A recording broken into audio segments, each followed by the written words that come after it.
In this video, guys, I want to talk about using zip ties in order to hold things in place while you're doing other work. So right now, today I'm replacing the axle shaft on our Honda Element. And in order to get the axle shaft out, you need to basically take the knuckle. I had to remove the two strut tower bolts. And of course, using the Bauer, that was very easy. Pulled this away, pulled the steering knuckle away, okay, without taking apart the ball joint or anything else, without taking off the brake caliper, anything else, just pulling this away right here, making sure I got plenty of space here, so I took that off as well. But what I wanted to have is I wanted to have the knuckle be pulled away but in place. I don't want it to fall, okay, because that's going to put too much stress on that ball joint down there. And because I need to be able to knock the axle back in that way and back up this way so I can pull out the old axle shaft. So in order to keep it in position, I'm using two zip ties right here. So I wanted to encourage you guys to use zip ties to hold things into position, because these things are so cheap and they do a great job of just helping you put things exactly where you want them without having to take a bunch of other stuff apart or possibly damaging stuff by having it fall or lean a certain way you don't want it to. So I just wanted to make you guys aware of this. Use zip ties whenever possible. You can get them for free at Harbor Freight. I think these are a little bit longer and cost me just, a couple of bucks or a big pack. One more thing I want to talk about, guys.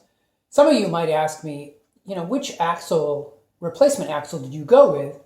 I went with the cheap APWI International axles made in China, sold on the Rock Auto website.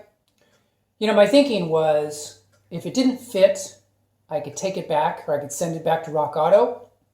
Or if I put it on the car and it vibrated excessively, I could then take it off and send it back to Rock Auto. Now, my main goal was to get the car up and running again. And then after that, I plan to take the original OEM axle, and that's what actually I have in here is the OEM Honda axle that came out of the car. I'm going to take that up to Dallas where they have an axle rebuilding place and just see how much it would be to have it rebuilt. And then at some point thereafter, I'm going to put it back on the car. And the reason is this axle, I thought it might vibrate a little bit someplace, and it does actually.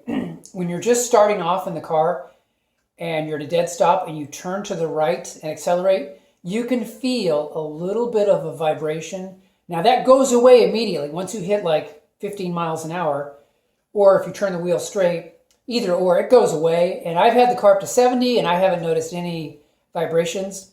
So overall, it works pretty well. I might even be able just to live with it. But if I want to, I can certainly take the OEM Honda axle, get that rebuilt, and then put that on the car. Because that's always the best option if you can find somebody who can rebuild it to return it to OEM quality. So anyway, guys, I just wanted to share that with you in case some of you were curious about, which axle did I go with. Because axle shafts on front-wheel drive cars, they're kind of a pain in the rear to get right. Most of the time, I would say 80% of the time, when you buy the aftermarket ones, you're going to have probably some kind of vibration or some issue. And that's just something you have to deal with. So something to be aware of.